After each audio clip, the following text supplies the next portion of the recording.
5 Practical Psychological Tricks for Successful Re-employment in Middle Age. Hello, everyone, nice to meet you. I am Jihe, a 30-something PhD in psychology and a specialist in share psychiatry. useful Psychological tricks for everyday life. Wow, being here in this educational environment, filled with such enthusiasm, makes me feel energized too. I am really glad and excited to meet all of you, especially those in your 40s and 50s who are beginning and hoping to re-enter the job market. It feels like the hopeful energy from your passion is radiating. And it gives me strength as well. Today, the topic I have prepared is 5 useful psychological tricks for everyday life. In fact, one of the most common questions I hear when I meet patients in the clinic or communicate with many people during lectures is, "Doctor, are there any psychological techniques that I can use in my daily life right away?" So I am planning to share a carefully selected collection of psychological techniques that will make your life a little more enjoyable and wise. I have prepared practical tips that you can apply directly to your daily life, leaving aside complicated psychological theories. So I hope you can enjoy them with a relaxed mind. Well, shall we take a look at the first trick? The first psychological trick is the foot in the door strategy. It's also known as the foot in the door technique. What does this mean? To put it simply, it's a method of starting with very small requests and gradually moving on to larger ones. Shall we take an example? Has anyone among you ever experienced asking your spouse or children for something right away and getting rejected? I know someone who directly told her husband, "Honey, I think we need to go to your mother's house this weekend to help with the kimjang." And her husband was so surprised that he shouted, "What? Kimjang? All of a sudden? When did I say I would do kimjang?" And they ended up having a big fight. Haha. But what if we had used this strategy of stepping into the doorway? "Honey, could you help me with grocery shopping this weekend? I need to buy some supplies for kimjang." Starting with small requests and then gradually increasing the intensity of the requests. "Oh, is that okay? Then could you help me move the pre-salted cabbage while you're at it? It's a bit heavy to do alone." In doing so, the other person experiences a magical phenomenon where they unknowingly end up fulfilling even big requests. It's like when we dip our toes into something, it becomes much easier to move on to the next step. The same goes for those of you preparing for re-employment. Rather than laying out all your conditions from the start at a new job, you want, if you start with a small project or a temporary position and show your capabilities, your chances of landing a better opportunity can significantly increase. The second psychological trick is the law of reciprocity. What this means is that when we receive something from someone, it triggers a basic human desire to reciprocate. If you use this principle well, it can help you build more positive relationships with those around you and even assist you in getting what you want. This is something that happened to me not long ago, on my way to work in the morning. The lady next door suddenly gave me a pack of organic blueberries. "I picked these myself from the farm for you to make juice in the morning," she said. In fact, I wasn't usually very close with the lady next door. But from that moment on, I felt a warm feeling for her growing in my heart. Then, a few days later, while I was on my way to buy bread from my favorite bakery, I unknowingly bought some bread for her and left it at her door. This is an example of the law of reciprocity in action. Try to show a small act of kindness or favor to someone first, with sincerity. That kindness will surely come back to you as a greater kindness. The same goes for job interviews. If you first express a warm smile and sincere gratitude to the interviewer may show a more favorable attitude towards you. The third psychological trick is the law of social proof. We tend to unconsciously follow the actions of others. This is especially true in uncertain situations. It's a psychological phenomenon where you think, since everyone else is doing it, I should do it too.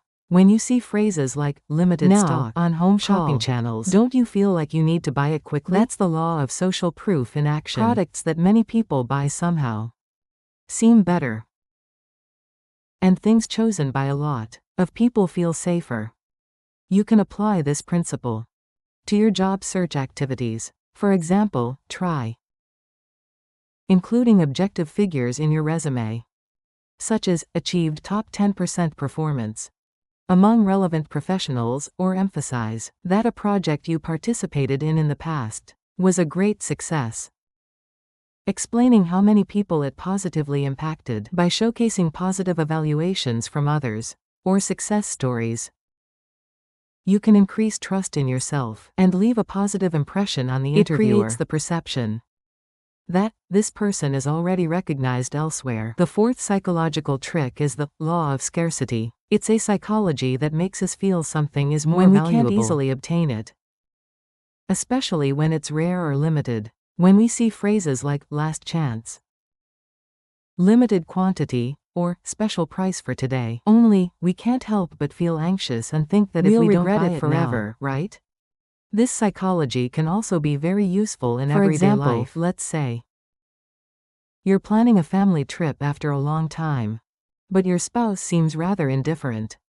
In situations like this, emphasizing scarcity by saying, if we miss this opportunity, we might never get to go on such a vacation again. This resort is only available at this price right now, can suddenly motivate your spouse to take action. You can also apply this principle of scarcity in job interviews. It's about highlighting your unique skills or experiences. You might say, my expertise in a specific field is very rare in the current market, and I am confident that I can make a significant contribution to your company.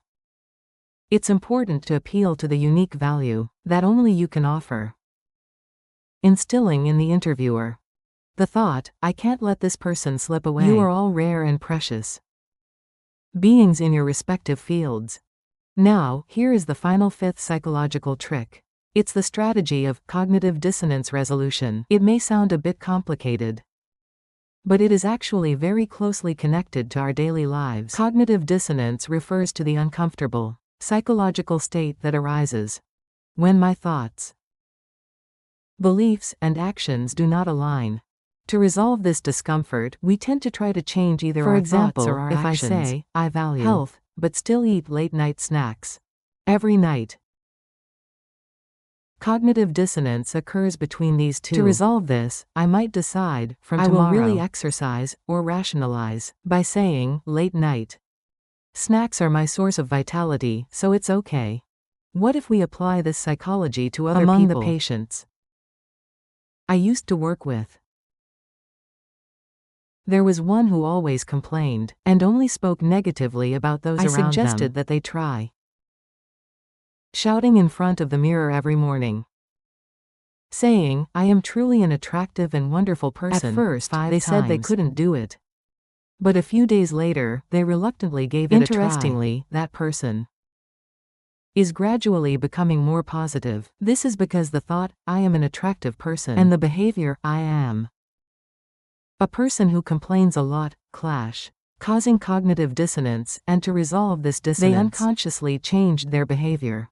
Try continuously injecting positive messages to the people around you, like, you are truly talented. I knew you could do it, just as I expected. If you don't hold back on compliments and encouragement, the other person will likely try to act in accordance with your words. Of course, don't forget to give yourself positive self-affirmations as well. Yes. We've looked at 5 useful psychological tricks for everyday life. Stepping into the doorway, the law of reciprocity, the law of social proof, the law of scarcity, and resolving cognitive dissonance. I hope the stories I shared today serve as a small spark for your new beginnings and help enrich your future life. You are already wonderful and overflowing with abilities. I sincerely wish for you to discover that light within yourself, and to have wise days where you share it with those around you. Thank you. If you liked today's lecture, please subscribe, like, and leave lots of comments. Let's meet again next time for stories exploring the wisdom of daily life for the successful. Reemployment of middle-aged seniors. Please rest well, elder.